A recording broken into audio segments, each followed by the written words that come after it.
everyone, and welcome. Thanks so much for joining us. I'm Barbara Duganier, the chair of the board of directors of the Nacd Texas TriCities and a sitting public company and private company director. We're looking forward to an excellent and timely conversation with Greg Goff on balancing ESG with safe and reliable operations. We'll reserve the last 25 minutes of today's program for Q&A and anticipate there will be many questions.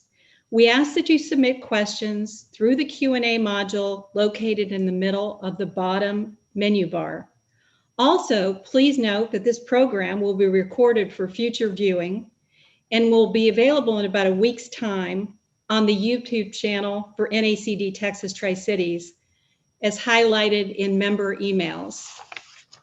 By now, you've likely heard about Nacd Directorship certification, which is all online now, both education and the exam. To date, more than 250 members have been certified nationwide, and more than 30 from Texas TriCities chapter. If you're interested in learning more about Nacd Directorship certification, there's a link in the chat box. Without further delay, I'd like to introduce our moderator, George Pilko.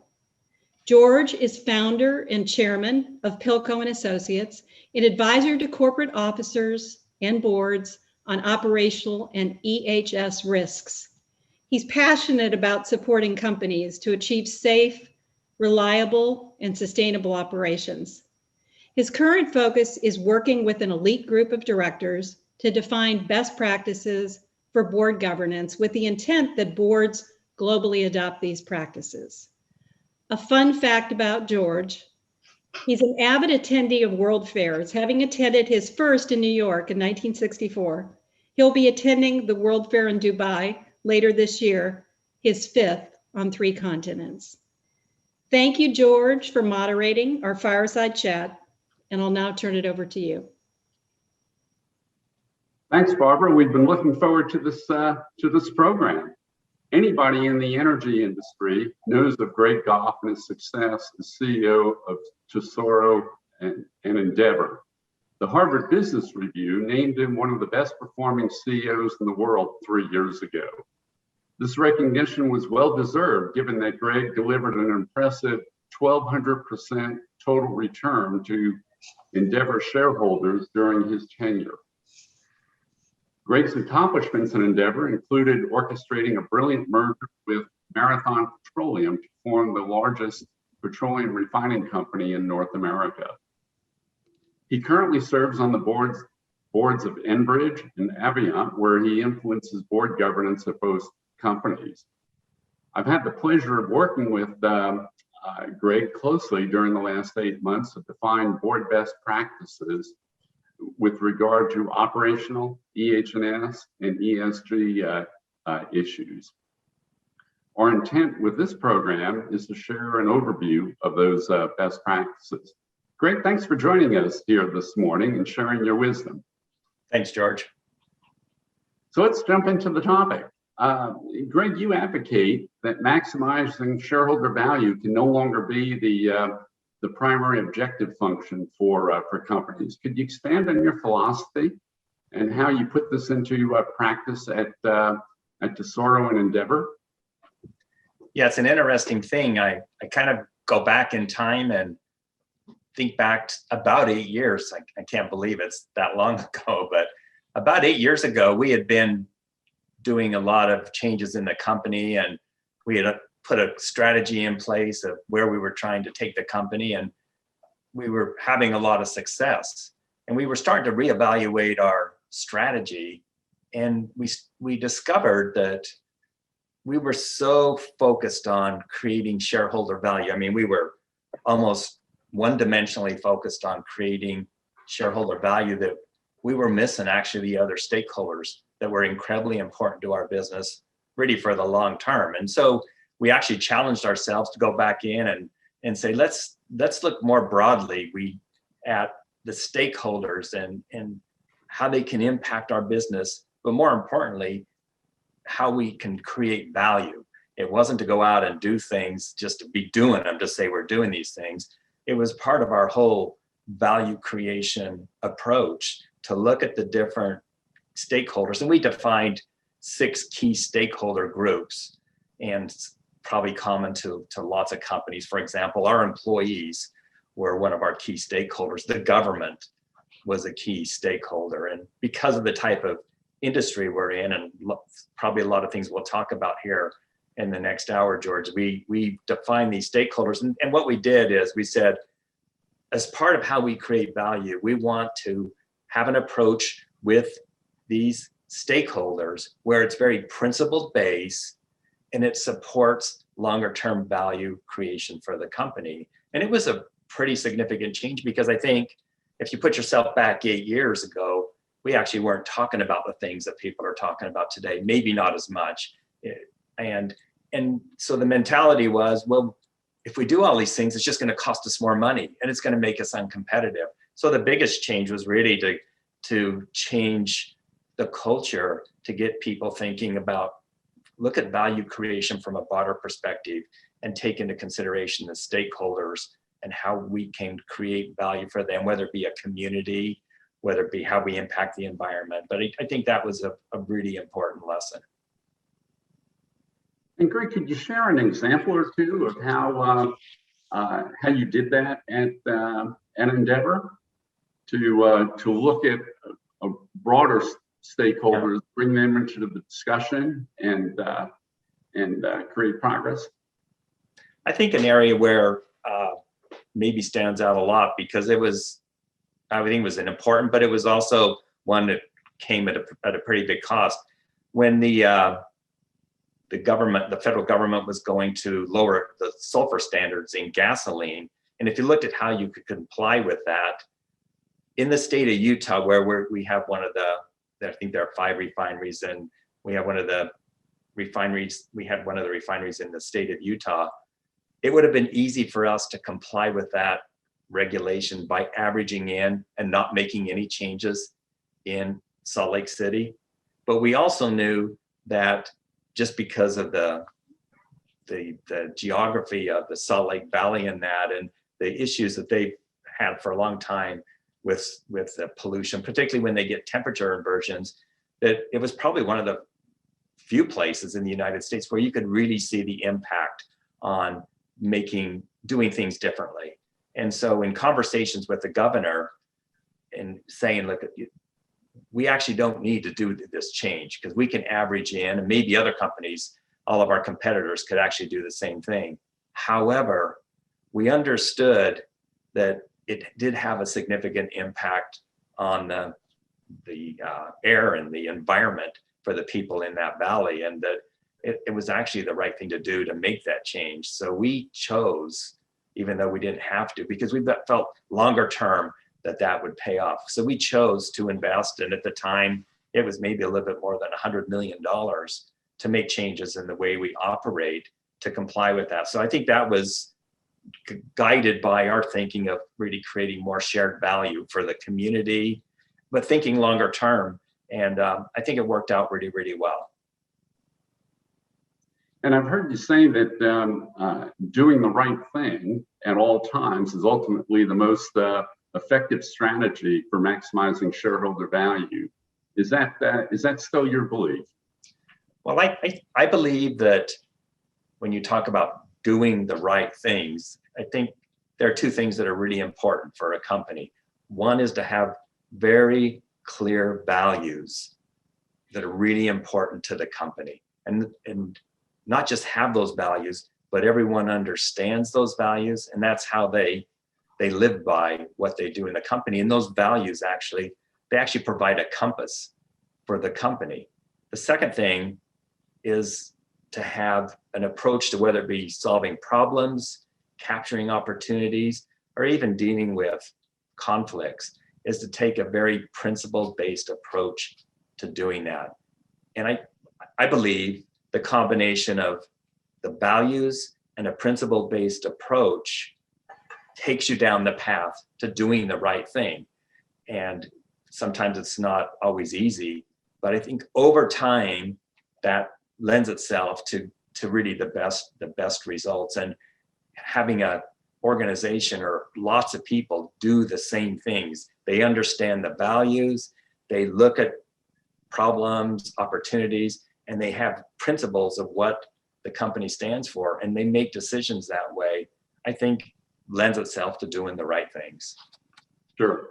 Well, thanks. So, Greg, the title of this program is Balancing ESG with Safe and Reliable Operations. And somebody might believe that implies that there's a trade-off between ESG and safe and reliable operations. What's your view on that? And is it a zero-sum game, or can a company deliver both ESG performance and safe and reliable operations? Well, I think, like you said in the introduction, George, over the last 8 months, I didn't realize it had even been 8 months, that we've talked to lots of people about safe and reliable operations with a lot of experience, and we've actually learned a lot. And I think when people talk about ESG can probably mean lots of different things to lots of people. So to me, it's a very, very broad statement. But I believe what it does is it kind of puts an umbrella over a company. And so however they define their engagement, whether it be with how they impact the environment or social or governance, that's this umbrella is kind of an overriding thing. And to your question, when you look at safe and reliable operations, and specifically in industries like energy, chemicals, utilities, one of the keys to success, in my opinion, is really superior execution of the business.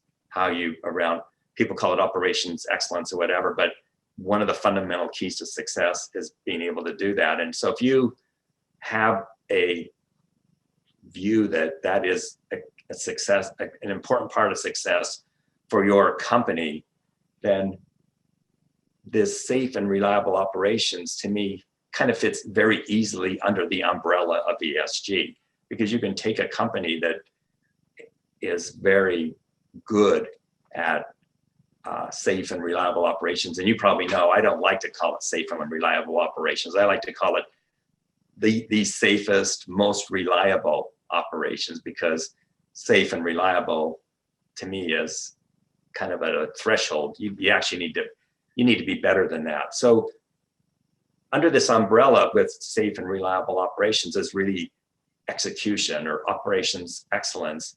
And I think a company needs to strive to drive that superior business execution, which if you do that and you look at things that you measure under ESG, whether it be your environment, it could be things like emissions, it can be your safety programs, it can be your impact on communities, however you impact a specific community, if you have a big operation there, and how you engage with that community. So I see it as really kind of fitting under that umbrella, and I think it can work really pretty well, and it can give good guidance to the company about kind of the path they're on with regards to ESG.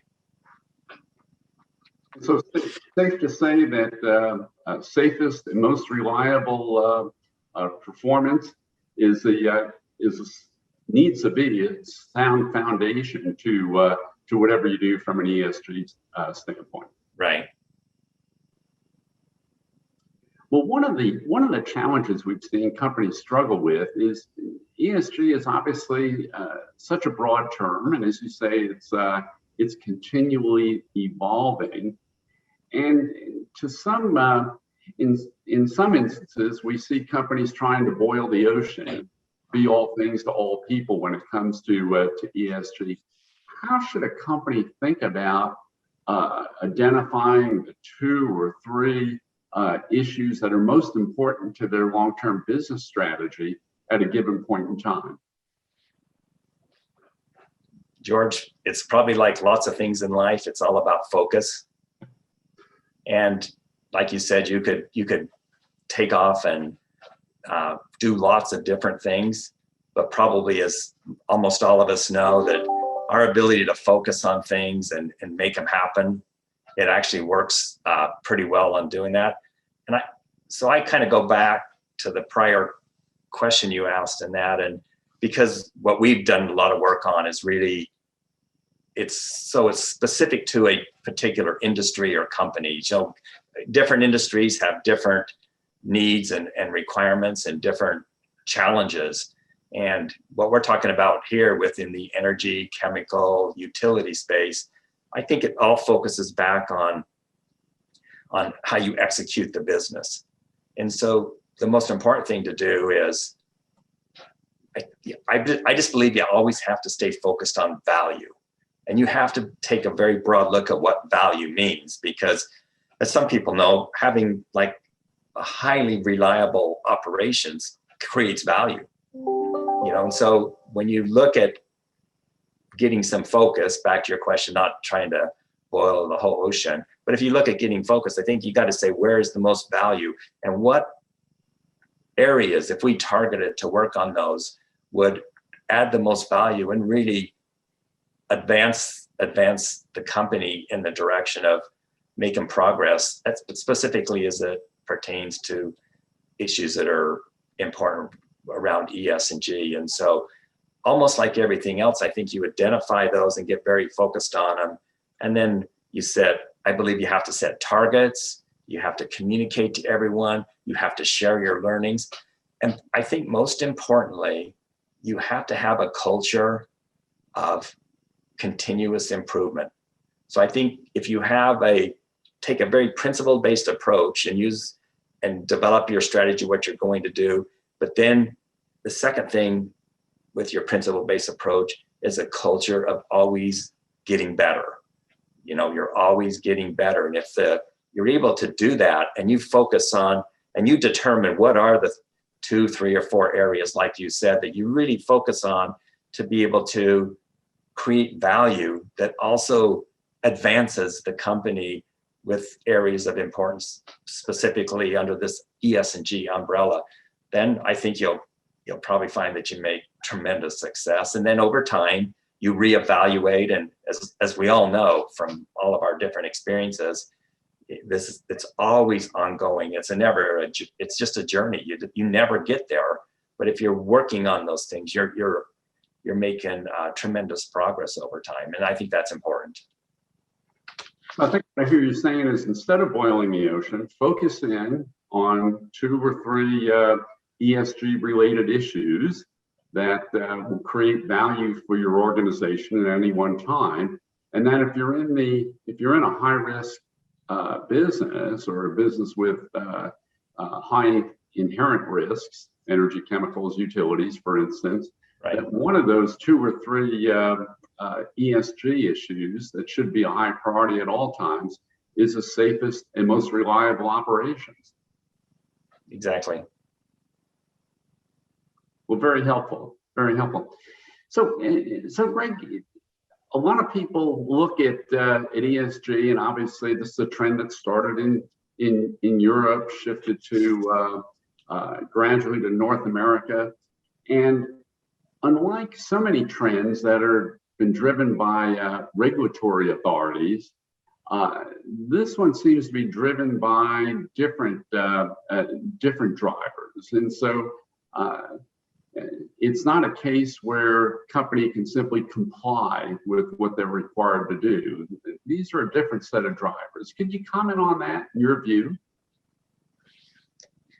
Yeah, I think if I just, where I've spent most of my time working in the energy space, if you just look, like you said, over time, lots of changes in the energy space, whether it be how we operate or the specifications on the products we make, and that have been driven by regulatory requirements. Not everything, but the more significant ones have. And in some cases, the changes to operations have been driven by requirements because of mishaps, because of incidents that have happened. So that's just part of the history. I think one of the good things that's happened over time is, because I think the industry is excellent at learning and progressing, and we've made tremendous progress. But today, I think we find ourselves at a point where you still have pressure from local governments, federal governments, and that, but you also have tremendous societal pressures, which you kind of talked about earlier. And I also think that the people that lead companies and all that, they also believe that they have kind of more to offer. So they can actually address certain areas from a very active standpoint and not waiting for someone else to tell them what to do. So I think the confluence of both the pressure from the government and the kind of the history that we have in the back of our mind, as well as tremendous societal pressures on almost everything we do. To me, it creates a very changing world. And although the world that we operate in has changed over time, what I kind of detect is the velocity of change is actually starting to increase. And so because of all these pressures that you mentioned, George, the change is, I just seems to be increasing in that. And so it's how you pull all of that together, and the leadership of the companies, whether they be directors or the leadership of run the company, being able to manage the change and address all of these pressures that come really in all directions. And I think then you have to go back and you look at this market, no matter what we do, this free market that we operate in with pretty intense competition. It drives certain things also. And so it's a very demanding thing. And I think you just have to be able to do some of the things that we've been talking about here for the last several minutes. And that's about, the focus on what's important. How do you create value? How do you impact all the key stakeholders that are important to your company and the industry that you're in? So I think what I hear you saying is it's safe to say that ESG is something that'll be with us permanently. This isn't a flavor of the month that will pass in the next few years.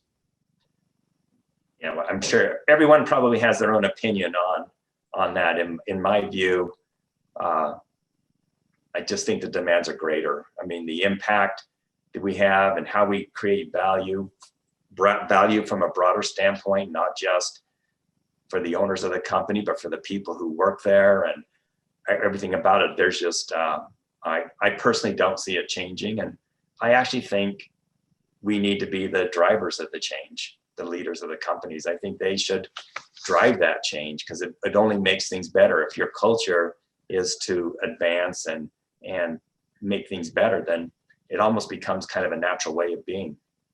Yes. Greg, what impact should external directors have on ensuring the proper balance between ESG issues and safest and most reliable operations? And can you share your thoughts about how directors should be inputting into this process? Well, one of the things, in the last 8 months that we've done, George, is we've talked to a lot of different directors, and we've listened to their views. We've been seeking to understand how they look at this. And when I kind of reflect back on that, there's 2 or 3 things that stand out to me that are really important. One was that almost everyone we talked to, they actually had tremendous experience and knowledge.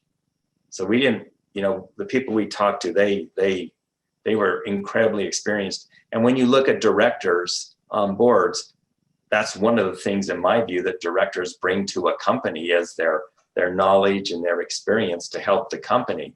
So in what we've talked to with all those people, I think that was one of the things that really stood out. The second thing that stood out was all of the people we talked to about the safe and reliable operations and around corporate governance was every person was so passionate, and they just had an incredible passion to from what they'd experienced when they were either the leader of a company or worked in the company, but now a passion to want to help other people from this standpoint. And so as maybe you mentioned earlier, the best practices that we've kind of identified based upon all of these discussions and our learnings from the people we've talked to, I think really lay out some really good things. And so when you can make that available to people, I think it just gives them a starting point for being able to do that. And from my standpoint, like just a simple thing, like in this, because our focus was really on energy, chemicals, and utilities, and the importance of operations.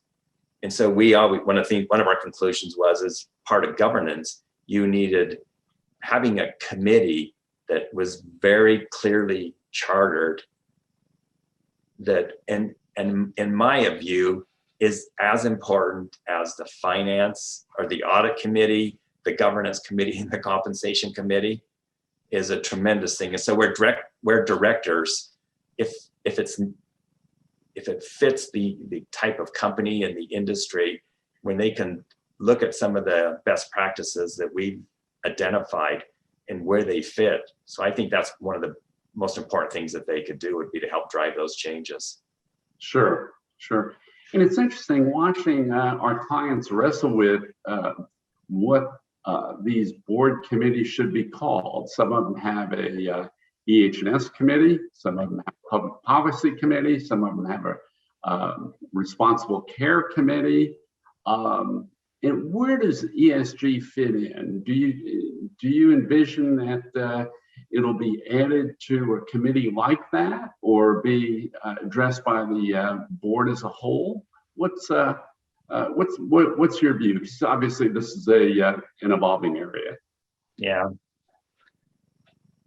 I think, like lots of things, you need to look at the individual circumstances, and because one of the points I tried to make earlier, when people just throw out ESG, that's so broad and can cover so many things that I think you just have to be careful on how you do that. And so, and lots of companies, and I've been around lots of companies that have used all those terms for their committees. I think what's the most important thing is that, like everything else on strategy, if you believe that the importance of, with ESG and maybe a changing role for companies, you have to work through that. You have to think about how you're going to do that. How do you create value and in ways that you impact the environment, or on social type things, and what is your strategy that you want to put in place, so that you can and you continue to create value for that. And then you put in the right governance structure. Like you said, from my most experience, I've been around EH&S committees, and then you can define kind of the scope of each of those committees, because maybe these issues around ESG fit in multiple committees. Yes. I just think each company needs to work their way through it. But what's the most important part, I think, for effective committees is a very clear charter that defines the direction the company is going to take, so that they can get the good oversight for that. Sure. Well, and when you've talked about the board involvement and endeavor, you did some things that were atypical, let me say, of most companies, and in the level of involvement from your outside directors, and how you got them engaged.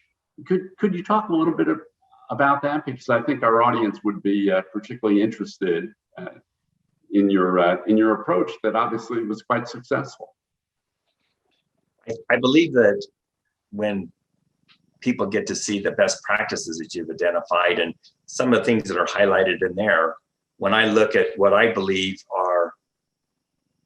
were really important and helpful and helped progress the company that we did under what we called EH&S, those best practices, from my experience, are very right on. They make the point. So, for example, our company had an EH&S committee, and it had one for a very long time. It also had a charter that was actually quite broad and covered lots of critical aspects of more than just environmental health and safety. I mean, like you said earlier, it covered sustainability and it covered everything. But the charter, I believed, really captured what the role of the EH&S committee was to play.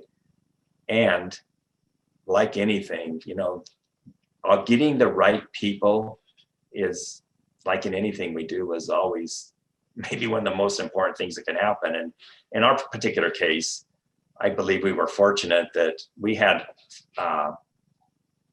including myself, we had 4 independent directors on it, and they had lots of things in common. One, they all came from operating different types of assets, whether it be chemical or upstream or downstream, but they had tremendous experience and knowledge.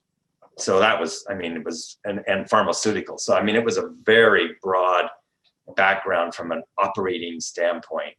And so the combination of all of them created a lot of good chemistry to be able to do that. But the other thing that they all had is that they all shared a passion for this. So we didn't have to do things to get them more interested in that.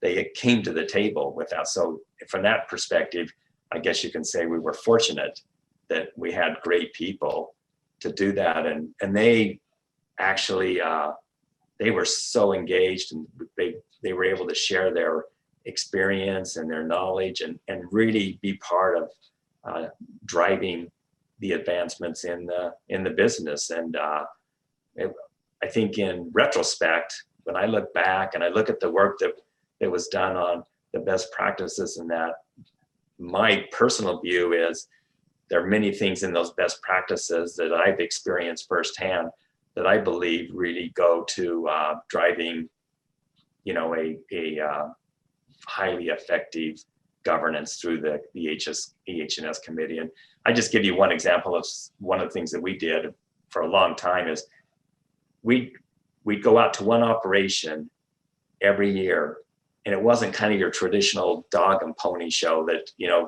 we're going to do that. So these directors were willing to spend a considerable amount of time when you took time traveling out there, which in some cases could be a few hours, spend an entire day. So it wasn't like a 1 hour, 2 hour, it was an entire day, and then travel back. And when they were there, they would meet with lots of employees. If it was a represented site, they would meet with the union leadership. Sometimes they met with community leaders that we believe how our operations impacted the surrounding community. Sometimes they met with government officials, whether it be regulators or elected officials. And I remember one time they even sat in for several hours and observed an incident review if you ever had a shipping incident, like up in Puget Sound. So, and to me, that just showed their commitment and passion to it. And the important thing there was all of the people that worked in the company, they saw this firsthand. And I think it had just a tremendous impact on it. So you don't have to go that far, but the point is, it just depends on how important it is to your business and what you're trying to do to that with your company. And in your site visit, you would when you brought directors, was that from your EH&S committee, or was that a broader group of the board? We actually changed that. We had lots of people from the board that would want to go, they were designed for the EH&S committee. However, we opened it and made it, if others wanted to, just at their choice, they could attend. Most of them always attended, but it was really focused on just the EH&S committee. But we had very good participation from other directors. I think that to me I think it had a tremendous impact. And it's one of those things you can't easily measure. And I would say, like, around creating value, someone could say, well, how much did that cost? 3 days and 10 or 12 people. And there's a cost to doing that. But on the other hand, the impact that has on all the people, because it really says this is if not the most important thing we do, it is one of the absolute most important things we do. And so just the impact that it leaves on all the people, that they see these people these men and women that are serving as directors spend so much time and show so much interest. You can't measure that, but in my view, that's kind of one of the things of this stakeholder value that adds value over the longer term. Sure. Well, and in so many cases, board visits consist of driving around in a bus and seeing a facility. Right. And as you recall, Pete Cella's comments in our directors' workshops include: get off the bus, put on your blues, and go out and interface with people. And it sounds like that's what you did at Endeavor quite successfully. Yeah, and to be honest with you, George, in a certain way it worked naturally. I mean, we tried. It wasn't a dog and pony show, or like Pete said, to drive around the bus there. I think because the individuals were just genuinely interested and committed, it just made it easier. Sure. So you had several independent directors on Endeavor who were very knowledgeable about energy operations, and that made it easier. What advice would you give to external directors who don't have an operating background? And what sort of questions should they ask in the boardroom or on site tours that would give them comfort that the company's doing the right thing when it comes to operations or ESG? Well, because I'm more focused on like energy, so it may be different for different types of industries of that. But if it's someone that's an independent director with different types of experiences, I think the first thing is a willingness to want to get out, spend some time and go see some of the operations and get to meet the people, and probably do like they've done all their life, ask questions, seeking to understand. And I think that if nothing else, that just gives a better appreciation of the challenges and how things work. And then the directors, I think, need to step back and, like several of the things we've talked about earlier, is clearly understand where's the company going as it impacts safe and reliable operations and ESG, and understand the risks. Like one of the things that you talk so much about, or we talked a lot earlier months ago about catastrophic risks and things like that. But for a director, I think they really want to be able to understand the risk and then look at the company's focus through maybe different types of systems and processes, and how they learn from things that they do and make progress, and be able to take advantage of having other directors that have really relevant knowledge and experience, and work with them, and like we do in lots of things, use them as as someone to help support them and advise them, and with keeping an open mind. And I think the best role a director can do is to inquire, ask lots of questions, and those questions can help people think about things, and maybe someone that doesn't have the experience that others maybe that come from the specific business, they may have questions that are really challenge the way people think about things. They may be just right. So I think it's just a lot of things, but being willing to invest some time to understand, listen, use the resources around them, and understand the risks of the business, I think, are really important. Well, it's interesting. You talked about the questions that directors can ask. Two of my favorite that came up during our workshops, very simple but very perceptive. One is to ask leadership, how do they know? So it's one thing it's one thing for a corporate officer to make a presentation to the board, but it's another thing to drill down. how do they know that that's reality out in the out in the field?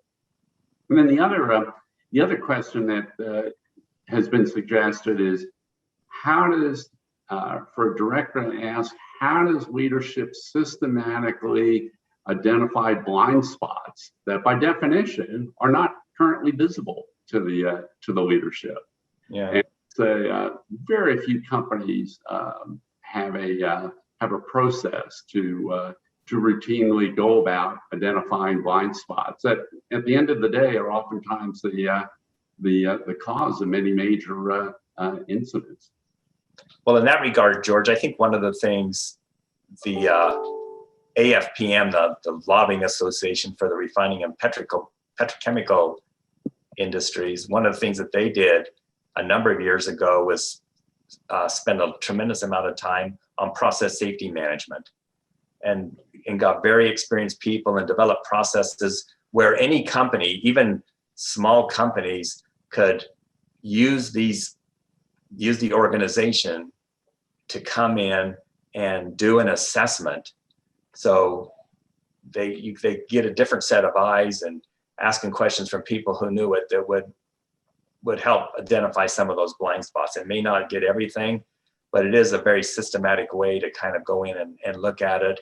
And more importantly, it was available to everyone. So it wasn't so costly that people couldn't do it or that. And that was then they could use that as a reason not to do it. And to me, that was very, very successful and very, very powerful in a way to help everyone in the industry. It was kind of protecting the integrity of the industry is what it did at the end of the day. And it's ongoing all the time and but that I think is the way that's a great way to do business, really, because other people can share from their learnings and experience and maybe help some company uncover a potential blind spot that could have serious consequences. And if we're able to do that, that's awesome.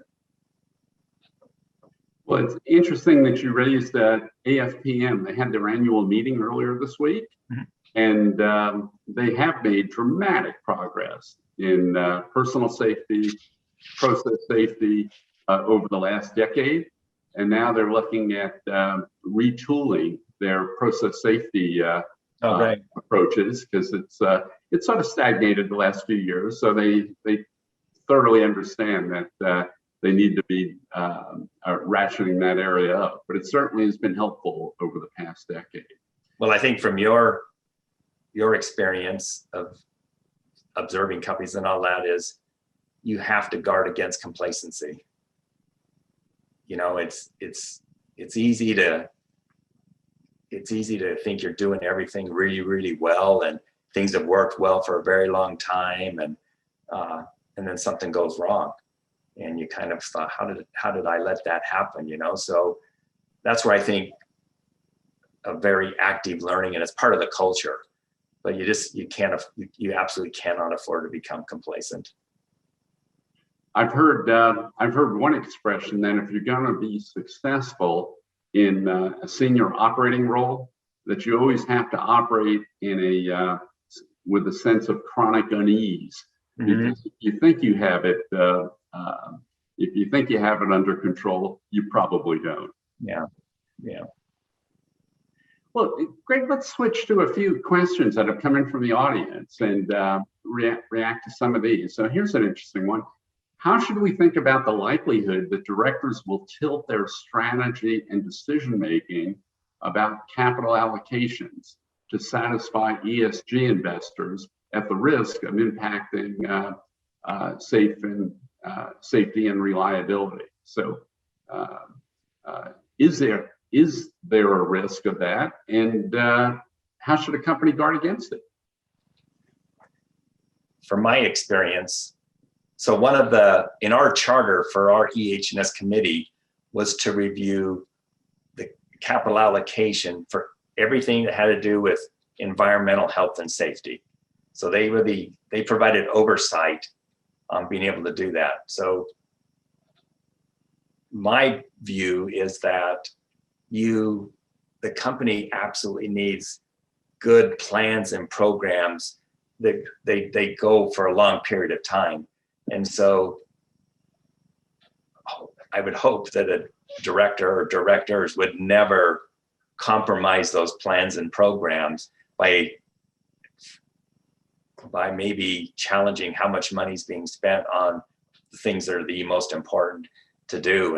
And so I think therefore they need to understand where's the company going specifically around the operations of the business and how they're allocating capital, and not compromise, what it takes to maintain a very high standard of operations. And I guess if someone gets into that and gets driven to kind of pull money from it, that's going to have to be a very serious conversation that they have about where they're trying to get to and the consequences of doing something like that. Well, that's a very timely issue, given that safety improved at most companies during the pandemic. Mm-hmm. But now that we see the pandemic receding and companies are gearing up operations, the question is, will they be able to maintain that safety performance? Yeah. And particularly given the high turnover, in some cases budget cuts, in almost all cases maintenance deferrals, and it'll be a real challenge here over the next 6 to 12 months. Well, I think in that, almost everything seems to be in short supply. And whatever you need, it's like, well, because of COVID, we don't have workers or whatever it is. So I think you're exactly right. For companies that are now, ramping back up and getting back to a more normal state, the risks are probably greater. And that awareness needs to be at the highest level ever as we kind of, get back to whatever normal is. Yes, our son is a pilot for a mainline airline, and I'm afraid they were caught by surprise by the rapid uptick in passenger miles, and now so they're scrambling for training pilots, bringing back ground crew and service staff. So, and I think every company will be challenged in that regard over the next 6 to 12 months. Yeah. So, Greg, here's a question that came in that's a little different. What are your thoughts about CEOs of large U.S. companies speaking out on political issues like the recent voting protocol legislation in Georgia? Geez, George, there's sometimes when it's best not to respond to questions. So all I would say was this. My view is you have to have, for a company and the leadership of the company, you have to have very strong values and principles about how you do things. And I'm just going to leave it at that. Sure. Totally understand. Another one. Now that you're a non-exec director, how do you engage your board into putting together robust ESG goals and measurement processes? Yeah, it's been interesting because from my own experience, one of the companies that I'm on a board of has made tremendous improvements in their EH&S performance. And so it's kind of interesting how you can do that. And I believe one of the ways to do that is if you have experience that the company can benefit from, particularly as your role as a director.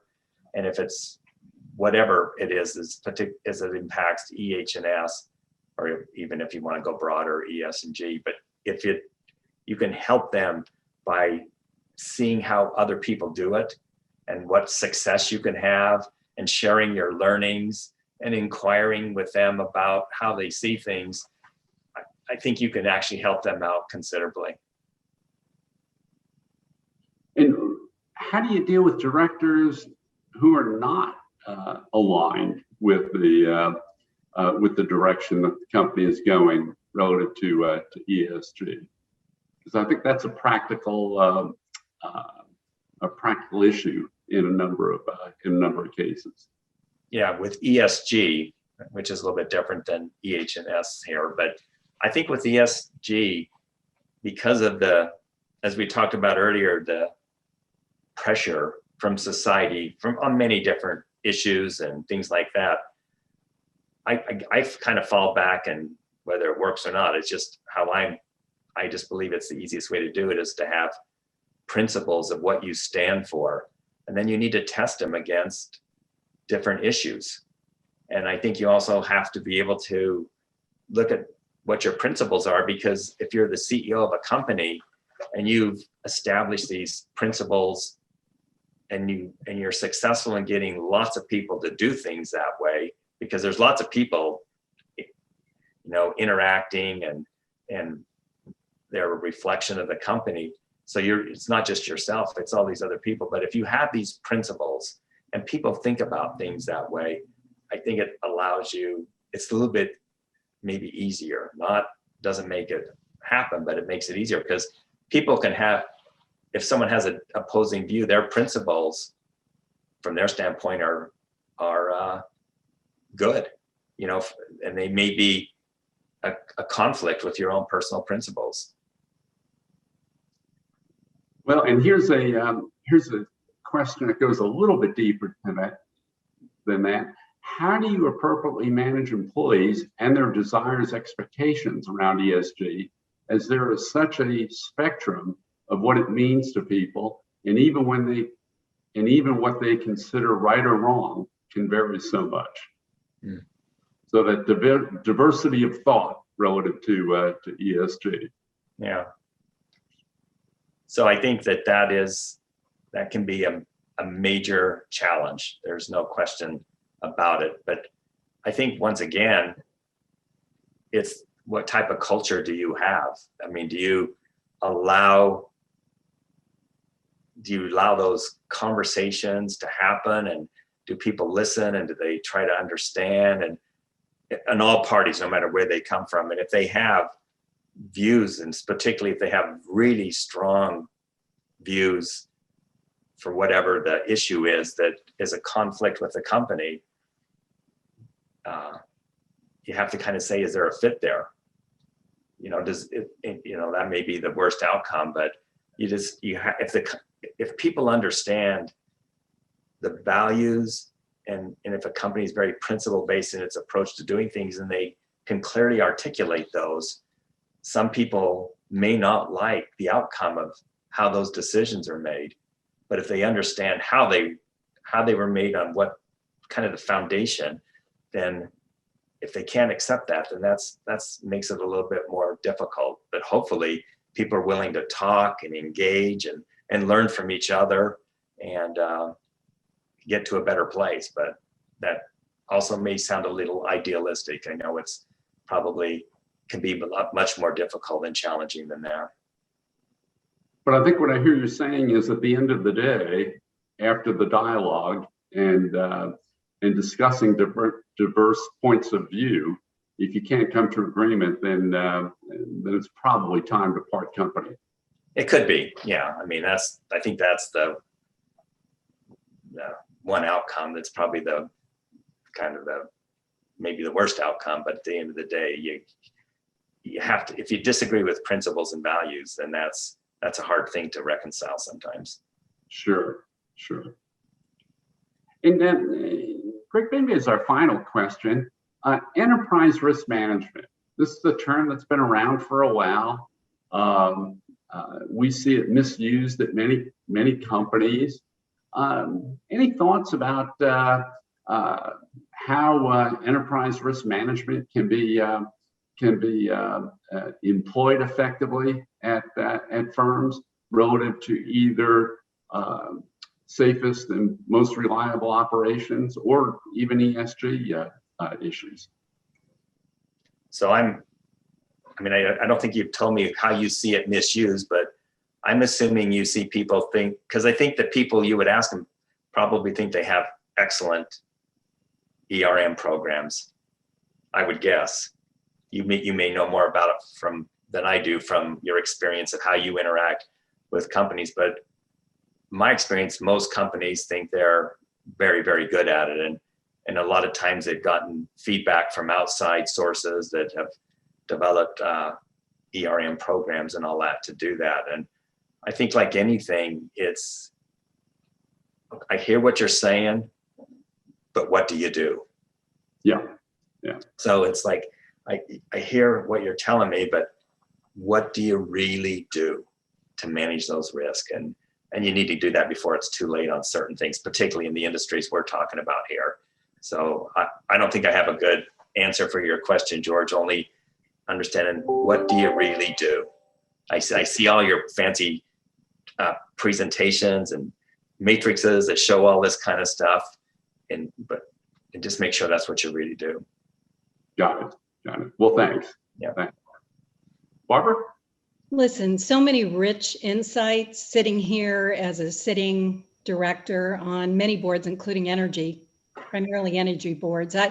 I took away a couple things. I want to go to your key takeaways, but the couple things I took away as well, and you said it a number of times, Greg, is the importance of culture, of doing the right thing, and also how directors can recognize the culture, because often it's not as recognizable unless you're very intentional and looking for the shared values, the principle-based approach, and the continuous improvement really hit me. And then, the ESG can be really broad and amorphous, but doing the right thing for the company in terms of focusing on those few things that are intentionally going to create value for stakeholders more broadly is really key and really an art as we work through ESG. And then the thing that really hit me the most is get off the bus when you do the tour. Get off the bus and really look at things and really meet. So I'd like to go to your key takeaways. I'll start with you, Greg, in terms of what you'd like this audience to know and to take away with them. Yeah, thank you. Thanks, Barbara. As I kind of reflect back on the conversation that George and I've had with his questions and answers and that, I probably would have two takeaways that I would kind of reflect upon. I think one is, and I think George specifically asked this as a question a few minutes ago, but I think the pressure from on ESG is, I mean, it's there. I think it's going to continue, and actually it's probably a very good thing to do it. And so the key is then how people do with that. So I think it is it's a different expectation, and it's a more demanding expectation that may become even more demanding as we go out into the future. But for the companies that engage the right way and focus on it, I think they can use things like that to create value. And it's because I think it's not going away. So that's the first one I would share. And maybe I'll let you share one, George, and I'll come back and share another one. Well, maybe a good reminder is that operational excellence and safest and most reliable operations needs to be the foundation for a strong ESG effort, particularly for companies in the business with high inherent risks. And so strong ESG ratings are meaningless if a company has a catastrophic explosion, fire, or fatality. So got to keep your eye on that operational excellence ball. Mm-hmm. And so the final one I would leave, Barbara, before we wrap up here, is that we talked a lot about looking at ESG from a strategic standpoint. I think the takeaway is it really needs to be incorporated into the overall strategy of the company, and with very, very clear strategies, and that as companies go forward, they're learning over time, and it's not static. It's actually fairly dynamic, and that you like anything else you do from a strategic standpoint, you treat it that way, and you continue to advance it and progress it over time, because it's kind of a journey, like lots of things. There's not an end in sight, and I just also believe that being very value and principle based helps you. Doesn't say it makes it any easier, but it gives you a foundation to address the things that you need to going forward. So that's what I would leave with everyone. Those are great reminders. And gentlemen, thank you so much. This has been a very insightful program. I want to remind everyone that you can access a recording in about a week's time on the YouTube channel of NACD Texas Tri-Cities. And please do take the survey that you're going to get on Push, because it does help us continue to improve our programs. And again, thank you very much to both of you gentlemen, and everyone have a great day.